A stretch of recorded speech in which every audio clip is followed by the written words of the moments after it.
سلام، رحمت و برکت الهی بر خاندان یکایک شما. برنامه خبری تحلیلی پیام نیوز است. با شما شوکت محمد هستم. اینک سرخط خبرهایی که پیشکش شما می‌گردد. حکومت شهر حصار نابینایان را که اکثرا در یک بنای 50 شانه زندگی می‌کنند از مسجد نزد خانه اشان محروم کردند. وزارت کارهای داخلی اعلام کرد با حکومت آلمان زبان یک کرده مسئله بازپسگردانی شهروندان و ریادمیستی را مطرح کرده اند. یک عضو حزب خلق دموکراتی تاجیکستان بیش از 1 میلیون سامانی نفقه خوران را دزدیده است. ظفرآبادی ها به پیشواز رئیس جمهور با شکایت ها پایانداز گستردند. حالا در تاجیکستان نابینایان هم از مسجد محروم شدند. نابینایان شهر حصار را که اکثرا در یک بنای 50 شانه زندگی می کنند از مسجد نزد خانه اشان محروم کردند. شکایت های پی در پی آنها به مقامات مربوطه تا حال هیچ نتیجه نداشته است. این بنای مخصوص نابینایان در دهه حیات نو خانه 13 قرار دارد و ساکنان آن با مهنت و مبلغ خود نزد آن مسجد ساخته بودند. بنای مسجد نه تنها برای نمازگزاری بلکه برای گذراندن توی و معرکه های ساکنان بنا نیز استفاده می شد. بابای محمد ربی خالف که 67 سال دارد هر روز 5 مرتبه به مسجد دهه نوروز جماعت حصار می رود و او تنها نیست. اکثر نابینایان مسجدی که شمارشان به 50 نفر نزدیک است مجبورند هر روز افتان و خیزان به مسجد نوروز روند. مسجد نزد خانه‌شان را مقامات ناحیه حصار با بهانه نداشتن حجت بسته‌اند و به عریضه های پی در پی ساکنان پاسخ نمی دهند. بابای محمد ربی به پیام گفت او را نبیره هایش با نوبت به مسجد می برند، اما گاهی می شود که هیچ یک از نبیره هایش در خانه نیستند و مجبور است تنها رود. چند بار پیشپا خورده و افتیده است و می ترسد که روز بعد افتیدن نخیزد. انصاف کجاست؟ خودتان تصور کنید. برای نابینا در کوچه های ناهموار و پرپیچ تنها رفتن کاری سهل نیست. الکی 2 نفر از نابینایان در راه رفتن به مسجد به شهادت رسیده اند. بابای قربان و بابای رجب علی اولین قربانیان راه رفتن به مسجد هستند. همون رای که صورتی من همون رفت من هر روز مسجد میرم. هر روز یک نویره یا اگر یک کدام باشم عذاب بسیار میکردم. انا یک هم بار غلط کردیم. من یک 2 کسی برادر من همینجا رفته آمده یک غلطی داد آخرش نابود شده رفتن. نمیدونم که برای چی مسجد ما محکم کردگان هیچ نمیکشایند. 49 نفر نابیناها آدمای بنا همون انا نمازخوان بودیم. من حال مسجد ما محکم است. عرضه ما یک دیده برای اینو باید گفت برای نابینا 10 متر حرکت کردن در کوچه های ناهموار مشکل است، چی رسد به 1 کیلومتر که تا مسجد دهه نوروز مسافت دارد. به گفته بابای محمد ربی در حالت تنهایی او این مسافت را در 1 ساعت طی می کند. هر دقیقه آن می تواند صدمه آور باشد. مقامات نابینایان دهه حیات نو را به 2 گروه تقسیم کردند. آنهایی که برای حقوق خود داشتن مسجد مبارزه میبرند مخالف سیاست های سازنده حکومت نامیده می شوند. خود آنها را گروهشان را گروه بی صاحب نام کرده اند. اما آنهایی که در این بحث جانب مقامات را گرفتند از لطف و مهربانی حکومتداران برخوردارند. یا برعکس، یکی از چنین نابینایان حکومتی مخصوم جابر است که با فرزندانش چند خانه و منزل و کارخانه مخصوص نابینایان را از خود کرده فروخته است. در این کارخانه زیاده از 700 نفر نابینا کار میکردند که حالا اثری از آن جز چند بینای کهنه باقی نمانده است.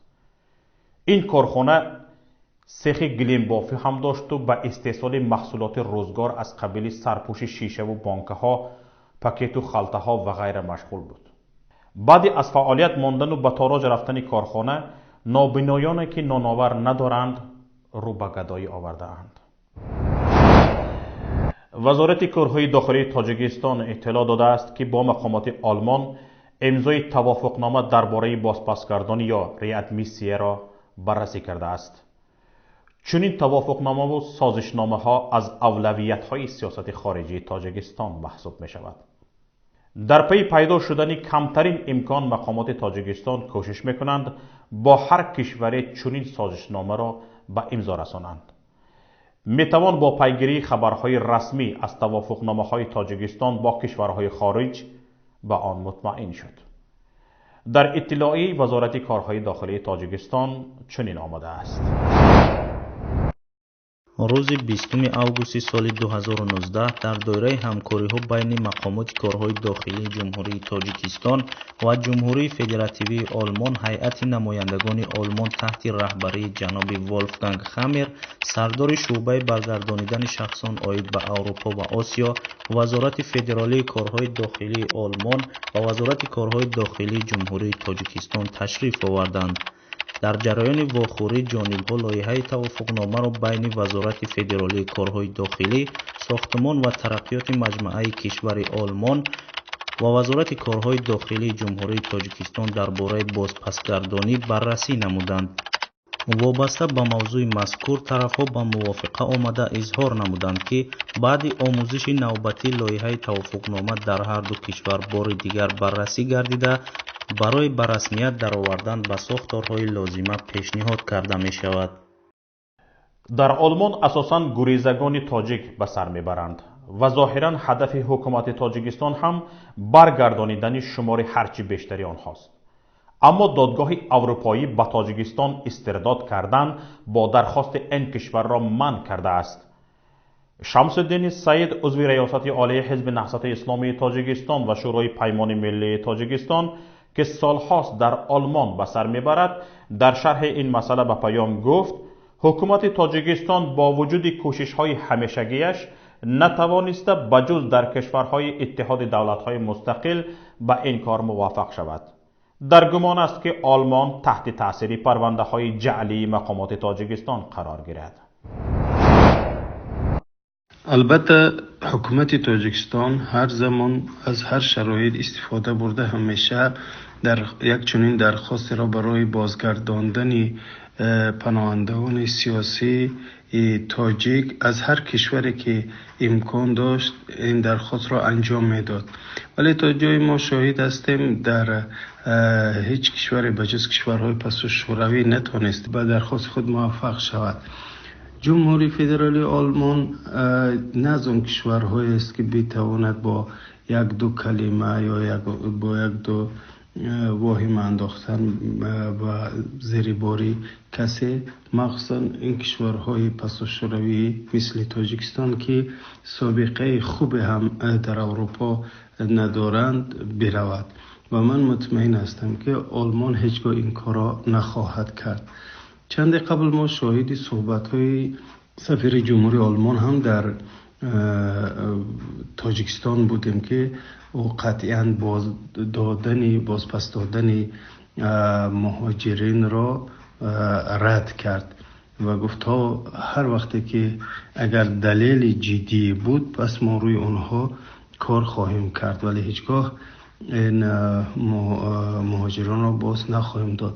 تجربه حضور مهاجران زیادی در آلمان و طلب بعضی از کشورها هم برای بازگرداندن بعضی از شهروندانشان که به نتیجه انجام میفته است شاهد آن است که آلمان کشوری است که در اونجا حقوق انسان و قانونیت در محور سیاستشان واقع گرفته است و در اینجا به قانونی و فریب و نیرنگی که در بعضی کشورهای دیگر انجام میگیرد دیده نمیشود و ما باوری قاطعانه داریم که هیچ یکی از مهاجرین و پناهندگان سیاسی ما به تاجیکستان استرداد نخواهند شد.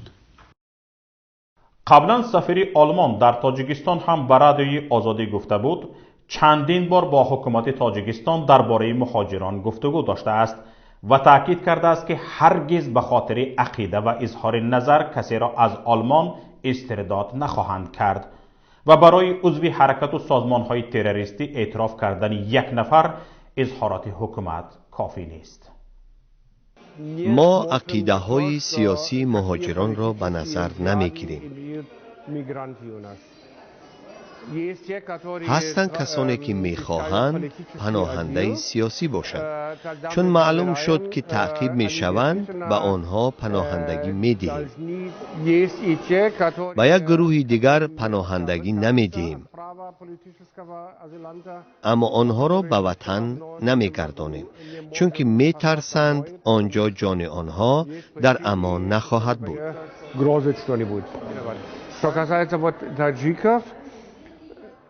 درباره مهاجران تاجیک باید بگویم که چندین بار با حکومت تاجیکستان گفتگو داشتیم. عمیق‌ترش آنها با من صحبت داشتند. من به آنها گفتم اگر دلایلی درباره قانون ویرانکنی آنها دارید به ما پیشنهاد کنید. ما این دلایل را میسنجیم، به نتیجه میرسیم. ما نمیخواهیم در کشور ما عملهای صادر شوند که جایز نیستند. جایز بودن یا نبودن آنها را قانونگذاری آلمان تعیین خواهد کرد. در ما حقوقهای سیاسی مهاجران محدود نیست. اظهار نظر و دیگر مسئله های مربوط به آن در آلمان جایز است، اگر رفتارهایشان خلاف سرقانونی آلمان نباشد و آنها شامل گروه‌های تروریستی نیستند. برای آن که آنها اعضای گروه‌های تروریستی پذیرفته شوند فقط اظهارات حکومت کفایت نمی‌کند. حکومت باید دلایل پیشنهاد سازد که دادگاه آلمان به آنها باور کند. در عکس حال این چیز برای ما ارزش نخواهد داشت. اصلا وقت دفتر مطبوعاتی رئیس جمهور می نویسد که ضمن سفر امام علی رحمان به ناحیه ساکنان آن او را گرم و صمیمی یا با صمیمیت و محبت بی اندازه استقبال گرفتند، چندان دروغ هم نمی گویند. دروغ اینجا تنها عباره ساکنان ناحیه است. رئیس جمهور را واقعا گرم و صمیمی پیشواز میگیرند، چون برای همه پیشوازگیرندگانش سفری او بیزنس و منبع درآمد است، بجز همان دخترکان اطلس پوش که مجبوراً برآورده اند. گروهی بزرگ پیشوازگیرنده ها همان زنان مردانی که کفکوبی میکنند اساساً به ناحیه هیچ بستگی ندارند. این ارتش بزرگ را تیم امام علی رحمان همیشه با خود میگرداند و در هر سفر او را همراهی میکنند. همان نان و گوشت و روغن که در مسجح کوهی جمع کردند اصلا برای همین هاست. این جمع‌آوری گوشت و نان در همه ناحیه ها عملی می شود. آنها نه تنها میخورند بلکه با خود میبرند. فردا هم رئیس جمهور تاجیکستان به ناحیه ظفرآباد از بی آب سوخته رفته ایستاده سفر دارد. طبق اطلاع منبع‌های پیام 2 ماه است طلبه و معلمان در پارک و استادیوم مرکزی ناحیه ترمیم میگذرانند. از حساب صاحبکاران در باغ مرکزی نشان دولتی گرب ساختند. سر هر کارگر 3 نفر کارمند حکومت قرار دارد. ناحیه امسال هم مثل سالهای پیشین مشکلات زیاد دارد. مشکل اساسی نارسایی آب، چون با کانال آبیاری می شود اما کانال و نسازهای آبکشی فرسوده اند. یک منبع با پیام خبر داده می گوید امروز مردم یک جماعت به رحمانوف مکتوبی کشنده نوشته است که در سایت اخبار چاپ شد. اما عجایبات کار در آن است که اکثر رهبران ولایت و وزارتخانه ها زمان رهبری این ناحیه بودند. مردم این ناحیه را همچون ترامپلین برای کریر آینده منصبداران مینامد. از جمله عبدالرحمن قادری که رئیس سابق ولایت و قدای رحمانوف است چند سال راهبری این ناحیه بود. حتی میگویند وقتی قبورهای آبگذری ناحیه را کنده از ناحیه بیرون انتقال میداد از جانب موسفیدان ناحیه دستگیر شد و به دزدیش راه داده نشد. رئیس امروزی ولایت ختلان نیز زمان رهبری این ناحیه بود. به قول جمع کرد و رفت. امروزه حال ناحیه را راهبران خوب میدانند چون اکثر را خود طلب و تاراج کردند. مردم ناعلاج باز به همان راهبران پیشین خود که امروز در کرسی بالاتر نشسته است مراجعت میکنند. سفرهای قبلی امام علی رحمان در یگان خواجگی دهخانی بای و بقوت انجام میافت، اما به گفت کارمندان این خواجگی ها بعد انجام مهمانداری همراهان امام علی رحمان تا کورپچه زیرشان را با خود میبردند. بعداً تفتیشات از ولایت و پایتخت به خواجگی یک پس دیگر بهر کندن داریه خود آمدن می گرفتند، چون این خواجگی ها را از خواجگی بای می حسابیدند. تا زمان می مکیدند که رئیسان خواجگی دیگر قرضدار و مفلس می شدند. این دفعه تا چند روز پیش یگان خواجگی مهمانداری را به دوش نگرفته بود. شاید یکیش را مجبور کردند. همه خراجات پیشوازگیری مجبوری از حساب صاحبکاران و دهقانان است. امسال دهقانان حالشان خراب، آب نیست، پخته نیست. قیچی باید این دفعه لنته یک باغچه بچگانه را برد که از جانب صاحبکار شهلا کنجی به ساخته شده است. در نقشه افتتاح یک بینای دو آشیانه هست که از دور شوروی باقی مانده بود و صدمویش برده می شود.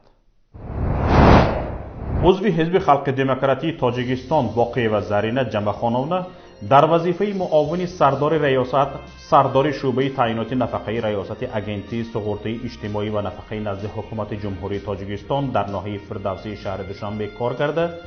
در دوام فعالیت کاریش 1,423,000 سامان پول نفقه خوران را از خود کرده است. در این باره و چند خبر و رویدادهای دیگر گزارش همکارمان صفیه واحدова برایتان پیشکش می‌گردد. یک زن در اگنتی سقورته اجتماعی و نفقه کار کرده برای 49 نفر حجت درست و با استفاده از 11 کارت بانکی مبلغ زیادی را از خود کرده است که این جنایتش از جانب کارمندان اگنتی نظارت دولتی مالیوی و مبارزه با کروپسیا آشکار شده است. باقیه زرینه جمعخانونا عضو حزب خلق دموکراتی تاجیکستان در وظیفه معاون سردار ریاست سردار شعبه تعیینات نفقه ریاست اگنتی سقورته اجتماعی و نفقه نزد حکومت جمهوری تاجیکستان در ناحیه فردوسی شهر دوشنبه کار کرده. در دوام فعالیت کاریش از سال 2016 تا 4 ماه اول سال 2019 برای ساخت کاری ترتیب دادن حجت‌های نفقوی با استفاده از 49 نامناسب و 21 رقمی اسنادهای نفقوی با واسطه 11 عدد کارت بانکی نفقوی در مجموع به مبلغ عمومی 1,423,000 سامانی مبلغ‌های بودجتی را از خود کرده است. وابسته به این حالت نسبت باقیه زرینه جمعخانونا و دیگر هممسلکانش منصبداران عضو حزب خلق دموکراتی که در این جنایت به او یاری رسانیدند پرونده جنایتی آغاز کرده شده، مبلغی تصرف گردیده به پررگی به بودجه برقرار کرده شده است.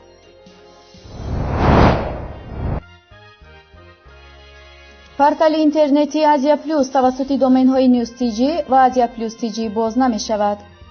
حتی کوشش وارد شدن طریق وی پی ان به نتیجه است. از مدیا هولدینگ آزیا پلوس گزارش دادند که ضمن رسیدگی به این مسئله معلوم شد که اینجا ناقص تکنیکی جای داشته است. با گفته مسئولان پورتال اینترنتی آزیا پلوس تحقیق آنها نشان داده است که در DNC سرور وبسایت خطا رفته است و معلوم نیست چگونه. طبق منبع برای فهمیدن اصل قضیه به شرکت فراهم کننده اینترنت مراجعت شده است.